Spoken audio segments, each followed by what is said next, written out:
जय श्री राधे भक्तों। इस साल पितृमोक्ष अमावस्या जो पड़ रही है 6 अक्टूबर को, इस दिन बन रहे हैं बहुत सारे विशेष योग। भक्तों, इस साल सर्वपितृ अमावस्या के दिन कुमार योग और सर्वार्थ सिद्धि योग बन रहा है। इसके साथ ही सूर्य, चंद्रमा, मंगल और बुध ग्रह मिलकर के कन्या राशि में चतुर्ग्रही योग बना रहे हैं, जिसमें मध्याह्न काल में श्राद्ध करना बहुत ही शुभ फलदायी माना जाता है।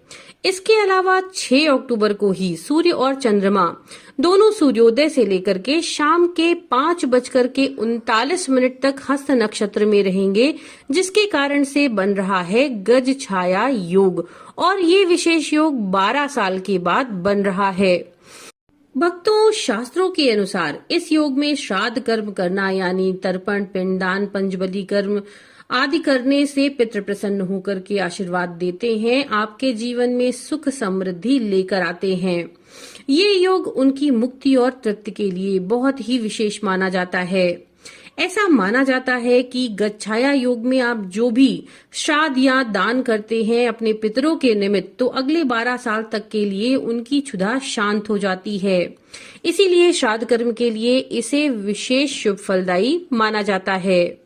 सर्वपितृ अमावस्या शुरू हो रही है 5 अक्टूबर 2021 को शाम के 7:04 से और समाप्त हो रही है 6 अक्टूबर को शाम के 4:34 पर।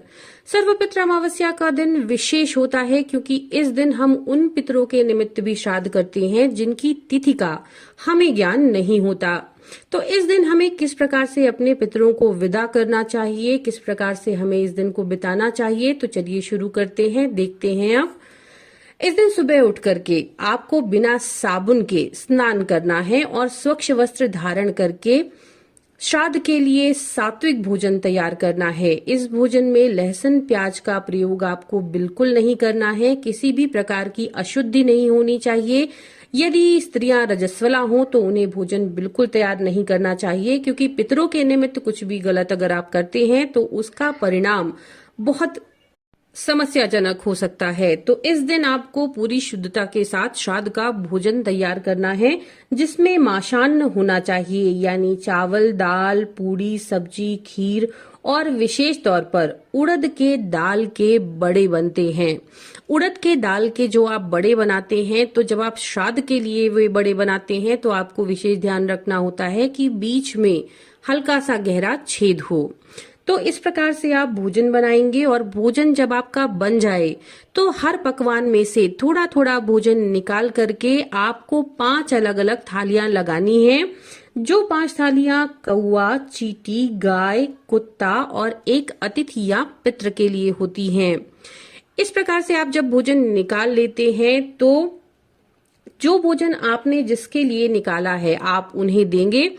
पितरों वाला जो भोजन है वो लेकर के आप घर के आंगन में या छत पर जाकर के भोजन को जल के साथ वहां पर रखिए और रखने के बाद पितरों से उसे ग्रहण करने की प्रार्थना करिए और अपनी गलतियों की क्षमा मांगिए।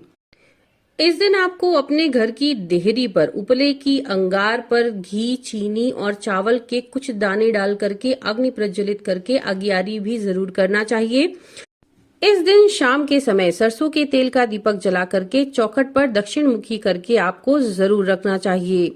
तो सर्वपितृ अमावस्या के दिन ये कुछ विशेष कार्य आपको अवश्य करने चाहिए। हम आशा करते हैं ये जानकारियां आपके लिए उपयोगी होंगी। नमो नारायण।